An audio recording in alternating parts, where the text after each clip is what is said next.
தாராபுரம் அரசு மருத்துவமனையில் அறுவை சிகிச்சையின் மூலம் குழந்தை பெற்ற பெண் ஒருவர் 15 நாட்களுக்கு பின் உயிரிழந்த சம்பவம் குறித்து கோட்டாட்சியர் விசாரணை மேற்கொண்டு வருகின்றனர்.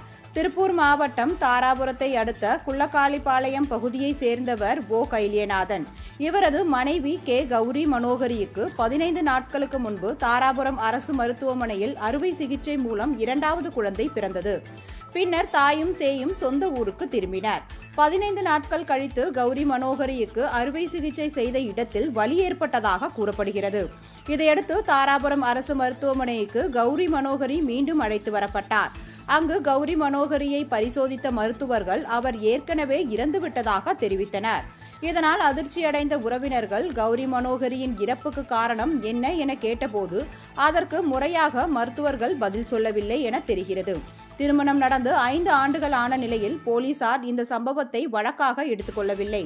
அதற்கு பதில் வருவாய் கோட்டாட்சியர் விசாரணை நடத்துவார் என தெரிவித்திருந்தனர். இந்த நிலையில் வருவாய் கோட்டாட்சியர் ஃபெலிக்ஸ் ராஜா கௌரி மனோகரியின் கணவர் வே. கைலியநாதனிடம் விசாரணை மேற்கொண்டார். அப்பொழுது உடற்கூறு ஆய்விற்கு பின் வரும் முடிவுகளின் அடிப்படையில் நடவடிக்கை எடுக்கப்படும் என கூறிவிட்டு சென்றார். இதுகுறித்து கௌரி மனோகரியின் கணவர் ஓ. கைலியநாதனின் கூறுகையில், தனது மனைவிக்கு எந்த நோயும் இல்லை எனவும் குழந்தை பிறந்த பிறகு நல்ல உடல்நலத்துடன் இருந்தார் எனவும் தெரிவித்தார்.